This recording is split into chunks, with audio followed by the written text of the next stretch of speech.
Hello everyone, welcome back to our channel. তোমরা কেমন আছো? আশা করছি ভালো আছো। আমিও ভীষণ ভালো আছি। তো নতুন একটা রেসিপির সাথে আজকে ভিডিওটা স্টার্ট করতে চলেছি। তো আমার চ্যানেলের রেসিপি দেখে নিশ্চয়ই তোমরা ভাবছো যে চ্যানেলের রেসিপি কেন, হঠাৎ করেই মনে হলো বাড়ির লোকে একটু অন্যরকম খাবার রান্না করে খাওয়াই। আর যেটা আমি অন্যরকমভাবে ভেবেছি সেটা তোমাদের সাথে শেয়ার করবো, এটা তো হতেই পারে না। তাই আজকে তোমাদের সাথে শেয়ার করতে চলেছি একদম সহজ পদ্ধতিতে চিকেন চাপ। তার জন্যই দেখো প্রথমে বেরেস্তাটা ভেজে নিয়েছি, আর তারপরে আবার যেটুকু পেঁয়াজ কাটা ছিল সেটুকু দিয়ে দিলাম কড়াইয়ে। আর ওদিকে হচ্ছে মাংসটা টক দই দিয়ে শুধু ম্যারিনেট করে 3 ঘন্টা রেখে দিয়েছিলাম। তোমরা চাইলে এটা সারা রাতও রাখতে পারো, যত ম্যারিনেট করো তত ভালো।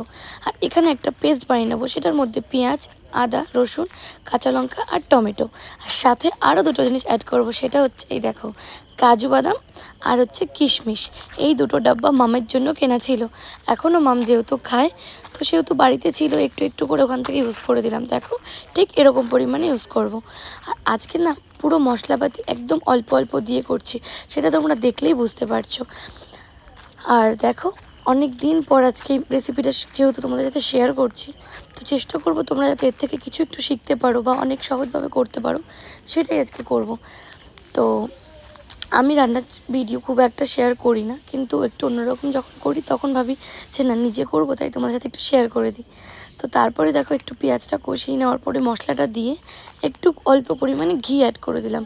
তোমরা চাইলে এই পুরো রান্নাটা ঘিয়ে করতে পারো বা চাইলে শুধু সাদা তেলেও করতে পারো, কিন্তু আমি এখানে সাদা তেলটা প্রথমে অ্যাড করেছিলাম অল্প করে, তারপরে এইটুকুই ঘি ইউজ করেছি, আর কিন্তু বেশি দিইনি, কারণ এটা একদম পুরো হালকা করে করব, সেটা তোমরা দেখলেই বুঝতে পারবে। তারপরে এখানে স্বাদ মতো লবণ ইউজ করে নিলাম, আর দিয়ে দেবো এক এক করে মশলা, লবণ, হলুদ, লঙ্কার গুঁড়ো, জিরের গুঁড়ো, ধনের গুঁড়ো। তোমরা চাইলে ধনের গুঁড়োটা স্কিপ করতে পারো, কারণ আমার কাছে ওই দিন ছিল না, তাই আমি কিন্তু ওটা স্কিপ করে গেছি।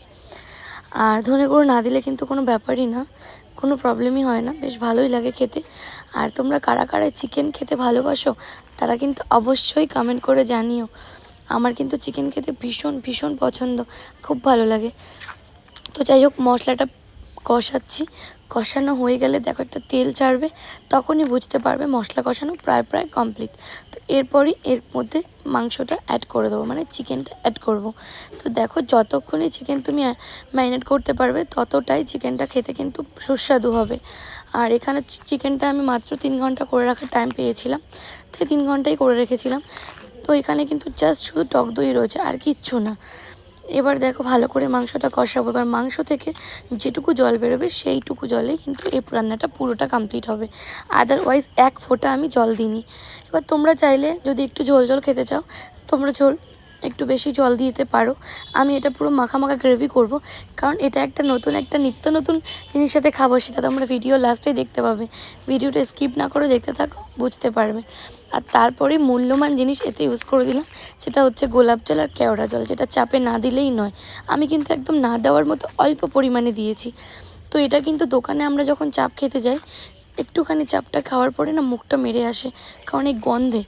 আর বাড়িতে তাই জন্য অল্প অল্প মশলা দিয়ে করছি। আর এই যে মশলাটা ইউজ করলাম, এটা হচ্ছে একটা সিক্রেট মশলা, যেটা আমাকে আমার মা বানিয়ে দিয়ে গিয়েছিল।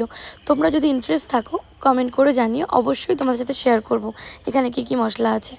আর দেখো ভালো করে তেল ছেড়ে এসছি, তো মাংসটা প্রায় প্রায় হয়ে এসছে। তো এই মুহূর্তে আমি এর মধ্যে দিয়ে দেবো যে প্রথমে বেরেস্তাটা ভেজে রেখেছিলাম, সেই বেরেস্তাটা।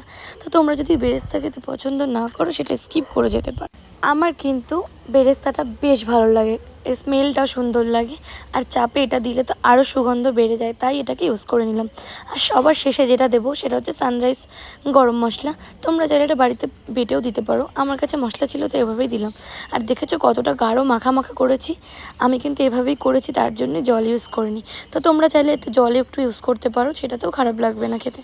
আর তারপরে সার্ভ করে নিচ্ছি একটা ছোট বাটিতে। আর এটা কিন্তু আমি আজকে তোমাদেরকে যে পরিমাণটা দেখালাম, 400 থেকে 450 গ্রাম মাংসের পরিমাণ দেখালাম। তো এটা তোমরা সেরকমভাবেই পরিমাণগুলো বুঝে বুঝে করবে। আর আজকে না বানিয়েছিলাম হচ্ছে ফিশ বিরিয়ানি, তো সেটার ভিডিও খুব তাড়াতাড়ি আমার চ্যানেলে আসবে, তার জন্য আমার চ্যানেলে চোখ রাখো আর সাবস্ক্রাইব করে আমার পাশে থাকো, তাহলে এই রেসিপিটা জানতে পারবে। আর আমি কিন্তু মাঝে মধ্যে এরকম ইন্টারেস্টিং মানে রেসিপি ছেড়ে থাকবো, যেটা আমিও পছন্দ করি, সেটা তোমাদের সাথেও শেয়ার করব। তো ভিউয়ার্স, আজকের রেসিপিটা কেমন লাগলো প্লিজ কমেন্ট করে জানাতে ভুলো না। আর এই রেসিপিটা তোমরা প্লিজ বাড়িতে একবার ট্রাই করে খেয়ে দেখো। চিকেনটা ভীষণই সফট হয়, যেটা তোমরা না খেলে করে দেখলে বুঝতেই পারবে না।